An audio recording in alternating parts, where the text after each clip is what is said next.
I like nostalgia. I cannot lie. I like that fun brain juice that reminds me of when times weren't so difficult. Companies know this. Companies know that we'll always keep coming back for more. But I'm not here to talk about the whole industry. I want to talk about a very specific scenario that I've been looking at. So today I just want to yap about some recent announcements that I've been hearing a lot about. Because people have already talked to death about how culture is just this endless regurgitation of the same thing. Even though I want to make it clear that it's not really like that. There is so much stuff you can watch and play and do. You just need to go and look for them, alright? That's it. You just need to stop focusing on the stuff that the big companies churn out and start looking at the little guys a bit, alright? But recently I noticed this big old trend involving cartoons. So I just wanted to talk about it because I just find it really interesting. The main ones I'm talking about are Regular Show, Adventure Time, and Gumball. Yeah, because it seems pretty silly that those guys are still here after all these years. I don't think they're as inexcusable as other people seem to think they are. I think that we're definitely overdoing it, but I don't think it's the end of the world per se. It's more so just like, come on now, really? This again? But I wanted to take a closer look at them, like more on a case-by-case basis. Because I think there's a lot of interesting stuff to talk about with them. So let's start off with Adventure Time, because I think that's a more forgiving case until it's not. It's been years since the original Adventure Time has ended.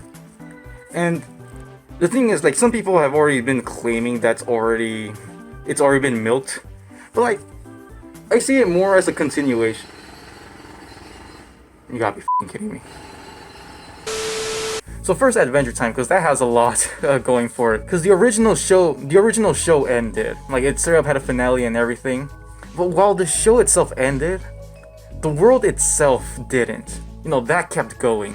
They just wanted to explore it more, so it felt kind of justified a bit with Distant Land and Fiona and Cake. Because those were less revivals and more so of a continuation. It kind of just kept going.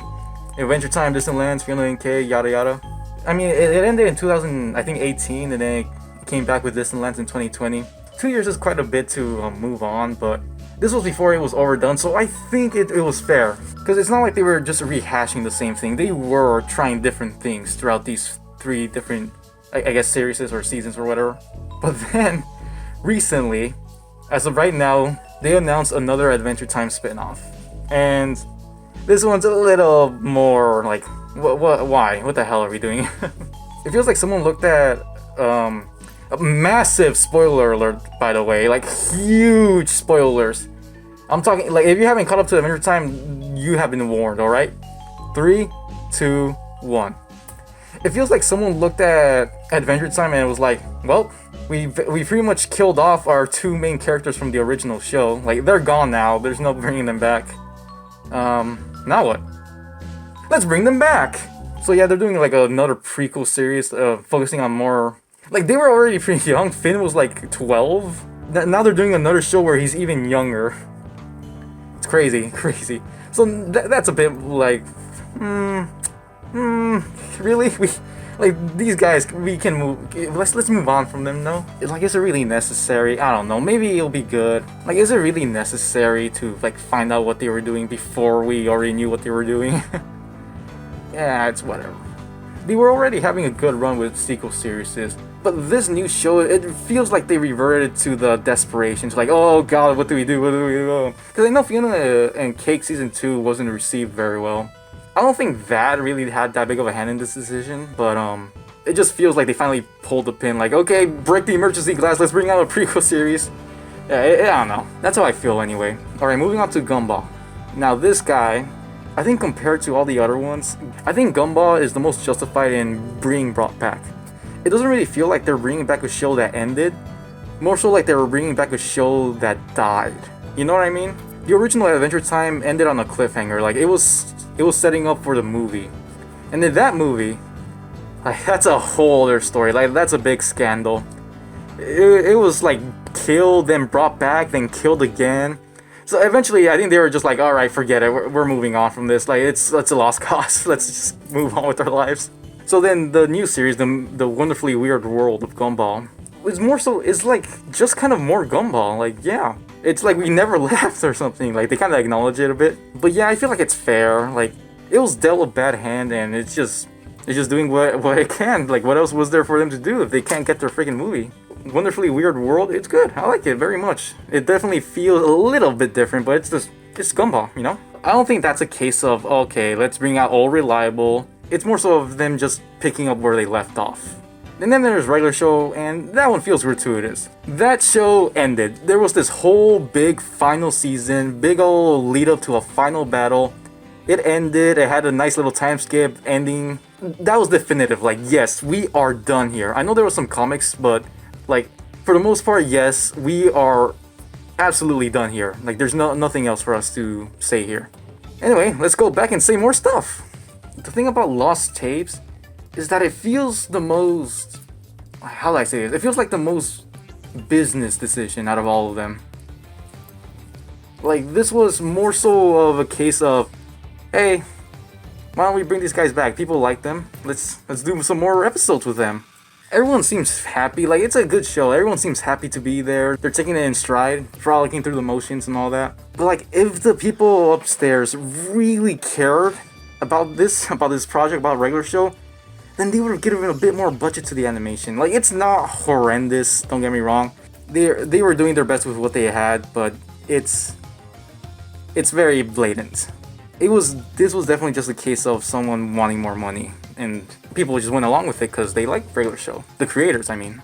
And like I said, people working on it seem happy about it, and they're putting effort into it. People like it. I haven't seen it yet, but people seem to really like it so far. I think the tragedy about this is that, yes, we brought back Regular Show, but we lost Close Enough. These don't really correlate. They didn't cancel Close Enough for Regular Show. It's just a thing where it feels like they didn't really give it a chance to take off before they decided to pull the plug. They didn't want to give the new thing a chance, and they decided to like revert back to what they already knew would give numbers. And like I said, it's not like there's no soul behind this new stuff that's coming out. The creators behind these shows are still trying. They're still giving it their efforts. But it's just funny to think about, these three big shows have come back for another decade, and they'll probably still stick around for a long time. And like, I primarily talked about the Cartoon Network shows, but like, there's some other stuff out there too that it's coming back. You know, Avatar has 2 new projects this year. They have the live action show and the animated movie. The live action show is the most like, why the hell is this a thing? That one's definitely someone looking at Avatar and saying, hey, people like that, right? People will pay money, right? Let's bring it back. Let's do a live action show. Let's go for it. The movie, on the other hand, looks like people really cared about it. Like, there was a lot of passion in what was the little clips that were leaked. And again, it's not like there's no reason to bring some of these back. I'm not saying that continuing and expanding on previous stories is a completely bad idea. Like, looking at all of these individually, you can zoom in, and if you squint, you can see some good reasons to bring them back.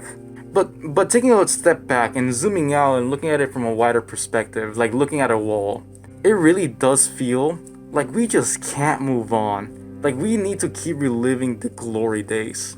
Because there's still a lot of other examples too. We got King of the Hill, Rocko's Modern Life, Beavis and Butthead.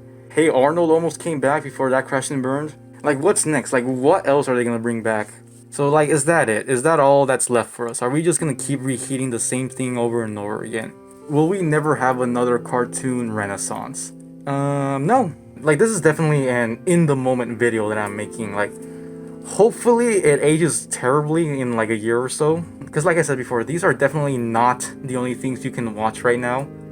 You just need to look deeper. Indie animation is as strong as ever, and it just keeps growing. Like, for as much flack as it gets sometimes, indie animation really is just doing stuff that you won't see anywhere else. And it's not just like the big boys either. There's plenty of other cartoons you can watch on YouTube that people are creating. In fact, some people online have actually created an entire playlist full of hundreds of animated pilots. I'll put links to the playlist in the description below if you want to check them out. So if you're one of those people who complain about there being nothing to watch, then you have less of an excuse now. There's a reason why so many creators are trying to move on to do their own thing, through indie animation or crowdfunding. So that whole renaissance thing, I think we're seeing it right now, honestly. I really do think that this is the future. Small teams and crowdfunding. I like to browse through Kickstarter sometimes, and you're constantly seeing people trying to bring their cartoons to life through the effort of the people. And yeah, I know crowdfunding can sometimes be a little sketchy, but we're already seeing the efforts and results from some of these. So are we gonna be stuck with the same stuff forever? No. Because I decided I'm not gonna be sticking with the same things forever. And it's up for you to decide if you want to be stuck in the same cultural regurgitation forever. I can't take credit for that term either. I stole it from Ryan George from one of his pitch meetings. I'll put up if I can find it. But yeah, I just wanted to yap real quickly about some recent announcements that I saw and really discuss where we are with the medium right now. I know it could look a little bleak, but like literally all you have to do is look. Just look for the stuff you want to watch and just do your best to support them. And there's nothing wrong with you liking the stuff that's coming out. A lot of it is good quality, like Gumball and the Avatar movie. Just try to keep an open mind, is all I'm saying. Alright, bye.